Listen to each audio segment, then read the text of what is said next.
Eddie Evergreen followed the compass forward. He followed the compass toward a shallow ravine just beyond the clearing. Harper Lane moved alongside him, focused on what lay ahead. Moved right beside him, holding her tablet at the ready. As they approached an uneven slope of loose soil and stones, the compass's glow began to weaken. Eddie slowed his pace, his eyes scanning the ground below. Something metallic caught the faint light.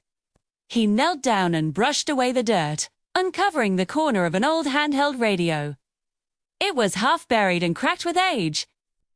As he lifted it from the ground, the compass flared with a brilliant light for a brief moment, then dimmed and settled. Harper immediately began scanning the device with her tablet.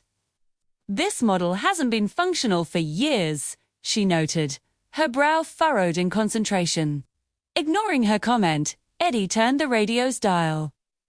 A faint crackle of static hissed through the speaker, then went silent. For a long moment, nothing happened. The forest seemed to hold its breath. Subtly, a distorted voice broke through the silence. "If you're hearing this, the trail is not safe anymore." The voice was abrupt, cutting out as quickly as it had appeared. The radio emitted a short pulse of light, and in response, the compass needle spun wildly before locking into a completely new direction. Harper looked up from her tablet, her eyes wide. "If there wasn't a live broadcast," she said, her voice a mix of awe and concern. "It's a recording. But something triggered it to play right now." Eddie held the radio closer to the compass. The static returned, this time forming broken fragments of a message. It was a jumble of sounds coordinates, urgent warnings, and mentions of a route that had been sealed off. Then, just as mysteriously as it started, the signal died completely. The radio fell silent once more. The forest around them looked exactly the same, yet the atmosphere had changed.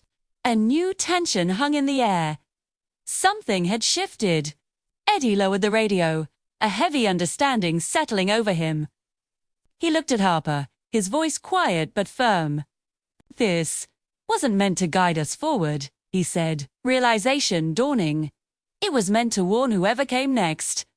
The compass needle held steady, pointing them away from the ravine and toward a patch of unfamiliar ground. They exchanged a look, a silent agreement passing between them. They had to keep going. Carrying the cryptic message with them, they moved on, stepping into the unknown. The adventure was far from over.